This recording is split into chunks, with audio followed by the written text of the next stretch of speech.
I bet you've tried absolutely everything to get your hips more open through contact. And we know how bad it can be when you don't open those hips. We start to have the hips go toward the ball, we lose our posture, we flip the golf club. It's extremely frustrating. And no matter how hard you try to open and open and open, you watch it on video and it looks exactly the same. Well, there's actually one missing piece with this. It has to do with your knees, and I'm gonna go over it. Once you learn this trick, it becomes so much easier to open the hips. We're gonna talk about how to do that in a step-by-step process. It's gonna be really easy and really fun to do that.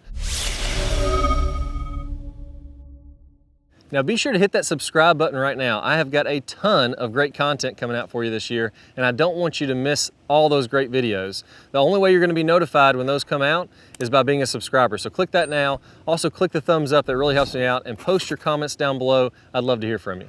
Why is it exactly that it's bad to not have the hips open through contact? And the main reason is when you're not opening your hips, what's happening is your body is locking up sooner and your hands and arms have to do all the work. So I like to imagine that my body is almost creating the momentum in the golf swing. So if I imagine myself kind of encased in a giant concrete block, well, I'm gonna use the big muscles of my body, my legs, my hips, my upper torso, to be able to move that big concrete block, that boulder, that wrecking ball. If you can kind of imagine being encased in that, I'm getting the momentum of my swing happening from the big pieces of my body, from my feet to my shoulders, create the momentum. That's why it's so important to have the hips opening up. That momentum gets started toward the target. Now from there, our hands and arms add to that momentum to get that flash of speed, that real snap happening at the golf ball. That's what gets you really high club head speeds.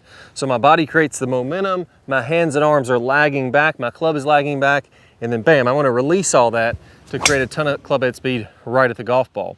Now, when I stall out my body and I don't have that momentum going, my hips stay square to the ball, what ends up happening is, as I start my downswing, my hips lock up, they stay facing the golf ball, all of this slows down, the momentum is cut off, and now to keep some kind of speed in the swing, I have to flip with my hands and arms to force that club through contact.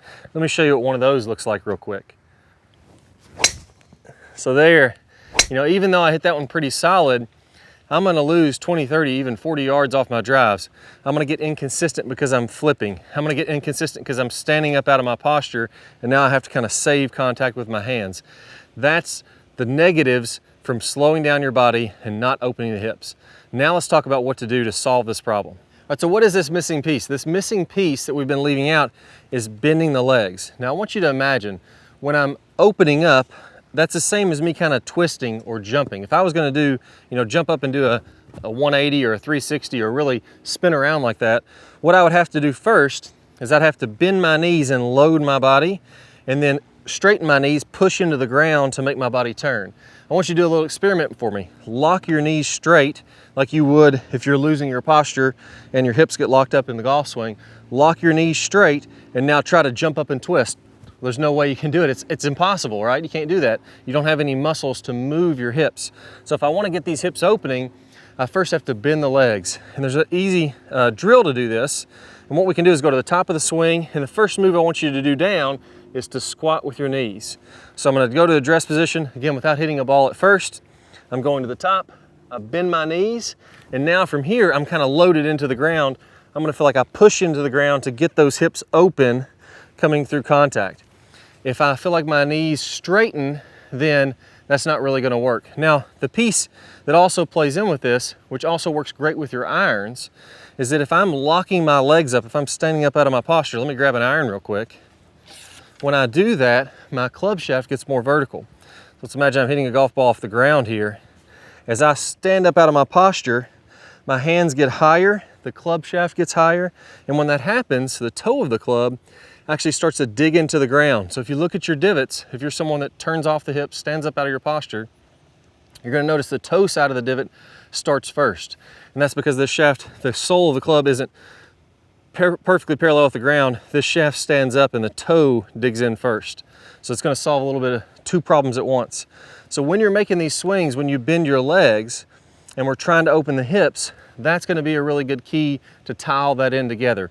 I want my club shaft to go from here at contact being much more vertical to feeling like my club shaft is lower, almost like the heel of the club is coming down into the ground. So what I'm gonna do is go to the top of the swing, get my little squat, and then I'm gonna rehearse coming down to contact, feeling like the heel of the club is lower down, my shaft is lower down, and my hips are more open. And then from there, swing all the way on through. Now, once you've done just a few of those, pausing just to get the overall idea, now we need to make it more fluid, so it's gonna be more like your real swing. So here, going to the top of the swing, a little squat, engaging my legs. Now my heel's lower, and I can go ahead and swing on through, feeling like the club shaft is lower when I'm doing that. Now, let's take a look at Jacob French, who's been a member of the Top Speed Golf website for a while. He's done this exact change in his golf swing. And what you'll notice in his after video, look how much lower he is to the ground and how he's able to open up his body much more, stay in his posture perfectly.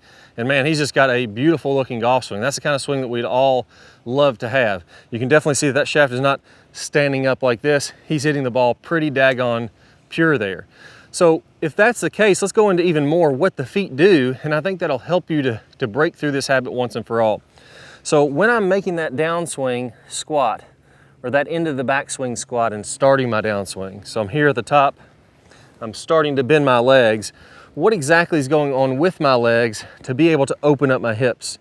Now when I open up my hips, there's two things that are happening. The right foot is actually pushing this way, and that's happening from your toe.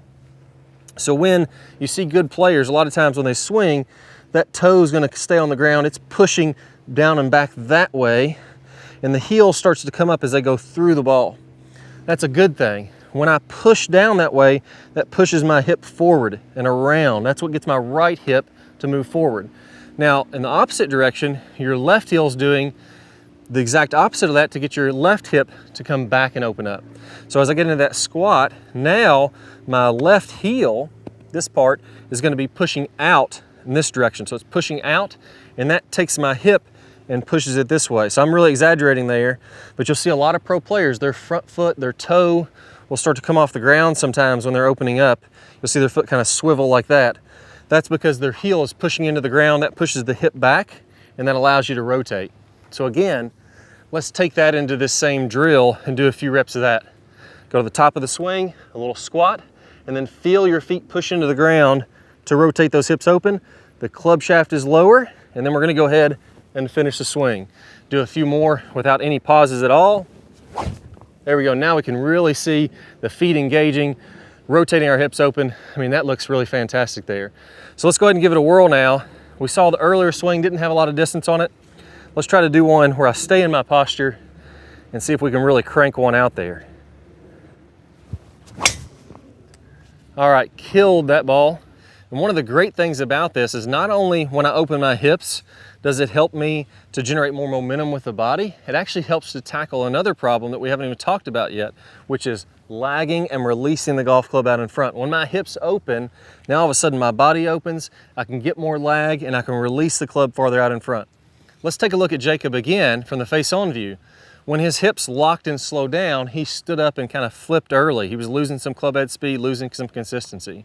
Once he got those hips opening a little better, and he got that, what I call the straight line release, he was able to release the club farther in front, get rid of that flip, and overall just improve the consistency a ton.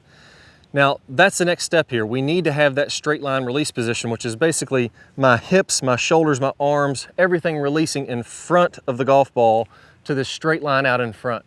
I'm gonna play one of my best videos, a preview of that here in just 1 second.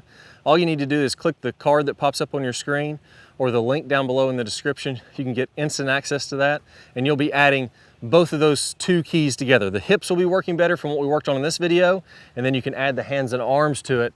Now your whole body is gonna be in sync. Golf's gonna be a lot easier. Let's go and get started. A common misconception I see is that we wanna create lag, and we just wanna hold that lag all the way on through contact and get as much lag as we can coming through contact, and that's simply not true. In the release section, we're gonna talk about how to turn that lag into energy, how to turn that into speed so that you can hit it very far and do it, like we mentioned, without hardly any effort at all.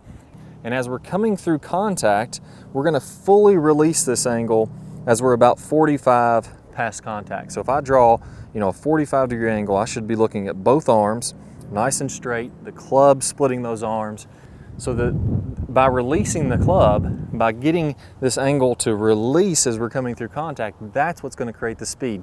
Our hands are moving a very short distance.